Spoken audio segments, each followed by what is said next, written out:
नमस्कार ओडिशा। आज होची अक्टोबर मास 10 तारिख शुक्रवार। आजिर पाणीपाग अपडेट आसी जाइछि। भिडियोटी आरंभ करने पूर्व समस्त को गोटे रिक्वेस्ट, आमर चैनल को सब्सक्राइब करने सहित पाखरे आसुतिबा बेल आइकन को ऑन करने को जमारू भूलंतु नहीं।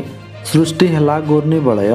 उत्तर पूर्व झारखंड एहार आखपाख अंचल रे एक घूर्णिबलय सक्रिय रही एवं सबुठारु बड़ कथा हेउची गतकाली बंगोपसागर रे आउ एक घूर्णिबलय सृष्टि होईची। एहा अधिक घनीभूत होई आजि मध्यरे एहा एक लघुचाप रे परिणत होई पारे बोली आंचलिक पाणीपाग विभाग सूचना देछि। एहार प्रभाव रे आजि ठारु राज्य रे बढ़िबो वर्षार परिमाण और आगामी 4 दिन पर्यंत राज्य रे प्रबल वर्षा लागि रहिबो बोली पाणीपाग विभाग कहिछि। अन्यपटे आसंता 24 घंटा अर्थात आज सकाळु आसंता काली सकाळ पर्यंत 8टी जिल्ला रे प्रबल वर्षा एवं बाकी 22टी जिल्ला रे मध्यम धरणर वर्षा पाई समुदाय 30टी जिल्ला को येलो वार्निंग जारी कला भुवनेश्वर स्थित आंचलिक पाणीपाग विज्ञान केन्द्र। तेबे आज पाई केउ जिल्ला को सतर्क सूचना दिया जाइछि।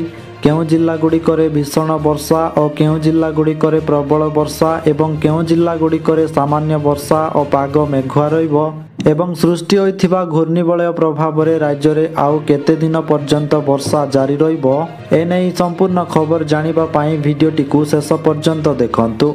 ता सहित चैनल रे नुआ करी आसीथिले आम चैनल जी न्यूज अपडेट को एबे ही सब्सक्राइब करी पाखरे आसुतिबा बेल आइकन को ऑन करी रखंतु, जा फल रे सबुदिन पाणीपाग अपडेट सर्वप्रथमे पाई परिबे। तेबे चलंतु डेरी न करी आजिरो पाणीपाग अपडेट उपरे नजर पकाई नेबा। बंगोपसागर रे सृष्टि हैला आउ एक घूर्णिबलय। सृष्टि होइथिबा घूर्णिबलय प्रभाव रे जदि लघुचाप सृष्टि हुए तेबे राज्य रे पुणी प्रबलरु अति प्रबल वर्षा हेबो एवं 12 तारिख पर्यंत लागि रहिबो बोली कुहा जाइछि। तेबे आज पाई जेउ 8टी जिल्ला रे प्रबल वर्षा पाई येलो वार्निंग जारी करा जाइछि सही 8टी जिल्ला गुड़िकरे प्रबल वर्षा हेबा सहित बिजुली घड़घड़ी एवं ता सहित 30 रु 40 किलोमीटर बेगरे पवन बहिबो बोली पाणीपाग विभाग कहिछि। ଏହା ପରେ ମଧ୍ୟମ ଧରଣର ବର୍ଷା ପାଇଁ 22ଟି ଜିଲ୍ଲାକୁ ୱାର୍ନିଂ ଜାରି କରାଯାଇଛି। ଉକ୍ତ 22ଟି ଜିଲ୍ଲାରେ ମଧ୍ୟମ ଧରଣର ବର୍ଷା ହେବା ସହିତ କିଛି ସ୍ଥାନରେ ପାଗ ମେଘୁଆ ରହିବ ଏବଂ ବିଜୁଳି ଘଡ଼ଘଡ଼ି ହେବ। ତା ସହିତ ଘଣ୍ଟା ପ୍ରତି 30 ରୁ 40 କିଲୋମିଟର ବେଗରେ ପବନ ବହିବ ବୋଲି ଏହି 22ଟି ଜିଲ୍ଲାକୁ ମଧ୍ୟ ୟେଲୋ ୱାର୍ନିଂ ଜାରି କରିଛି ଆଞ୍ଚଳିକ ପାଣିପାଗ କେନ୍ଦ୍ର।